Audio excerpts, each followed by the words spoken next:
नमस्कार, स्वागत है आपका हमारे चैनल में। अब खबरें विस्तार से।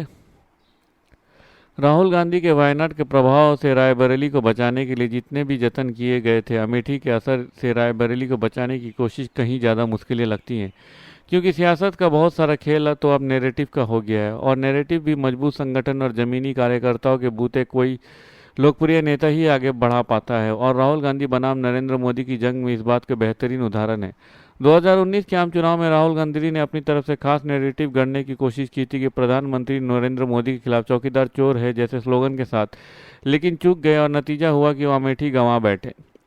वो तो वायनाड ने संभाल लिया और मुमकिन है कि आगे भी संभाल ले। नामांकन से लेकर वोटिंग तक होने तक वायनाड को लेकर कांग्रेस की तरफ से जिस तरह की सावधानी बरती गई है, सब कुछ एक हर किसी के सामने है। रायबरेली पर गांधी परिवार का कब्जा बनाए रखने की बहुत बड़ी चुनौती है राहुल गांधी के सामने, और उससे भी बड़ी चुनौती होगी रायबरेली और वायनाड में किसी एक को चुनना, बशर्ते राहुल गांधी दोनों लोकसभा सीटें से जीत जाते हैं तो।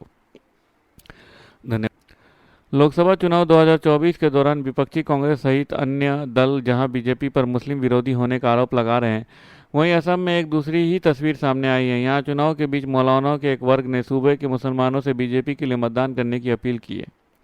अंग्रेजी अखबार टाइम्स ऑफ इंडिया की एक रिपोर्ट के मुताबिक असम के मौलाना के एक वर्ग ने राज्य के मुसलमानों से 7 मई को राज्य में होने वाले लोकसभा चुनाव के तीसरे और अंतिम चरण में बीजेपी और उसके सहयोगी असम गण परिषद और यूनाइटेड पीपल्स पार्टी लिबरल के पक्ष में निर्णायक रूप से मतदान करने का आह्वान किया है।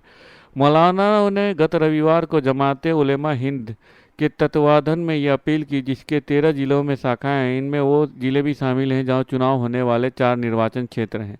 जमाते उलेमा हिंद के राज्य अध्यक्ष उताउर रहमान कासिमी ने मतदाताओं से धुबरी में एआईएडीएफ प्रमुख बदरुद्दीन अजमल को हराने की अपील की और उन पर धर्म के नाम पर राजनीति करने का आरोप लगाया है। उन्होंने कहा है कि यह समय बीजेपी और उसके सहयोगी के लिए खुलकर वोट करने का है। असम के मुसलमानों का समझना चाहिए कि अजमल कभी भी सरकार का हिस्सा नहीं हो सकते। वो बीजेपी या कांग्रेस के साथ नहीं है। नरेंद्र मोदी फिर भी केंद्र सरकार बनाने जा रहे हैं, इसलिए मुसलमानों को अपना वोट बर्बाद नहीं करना चाहिए। ने धनंजय सिंह की पत्नी श्रीकला सिंह को टिकट अंतिम समय पर काट दिया। श्रीकला को बीएसपी ने उत्तर प्रदेश के जौनपुर सीट से उम्मीदवार बनाया था। वहां 25 मई को छठे चरण में मतदान होना है और नामांकन की आखिरी तारीख 6 मई थी। ऐसे में श्रीकला ने 4 दिन पहले ही नामांकन कर दिया था। हालांकि नामांकन के आखिरी दिन पार्टी ने फैसला बदला और श्रीकला की जगह निर्वाचन सांसद श्याम सिंह यादव को उम्मीदवार बना दिया। इसके बाद धनंजय सिंह ने कहा है कि उनके साथ तीसरी बार धोखा हुआ है। पत्नी के टिकट कटने पर उन्होंने खुलकर बात की। धनंजय सिंह ने कहा, मुझे 2-3 दिन से ऐसा लग रहा था कि यहाँ से टिकट बदला जा सकता है। मुझे खतरा था। मैंने पत्नी से पूछा, मुझे 3 बार धोखा मिला है। पार्टी की कोई मजबूरी रही होगी। बीएसपी के नेताओं को लेकर उन्होंने कहा है कि वो लोग गलत बोल रहे हैं।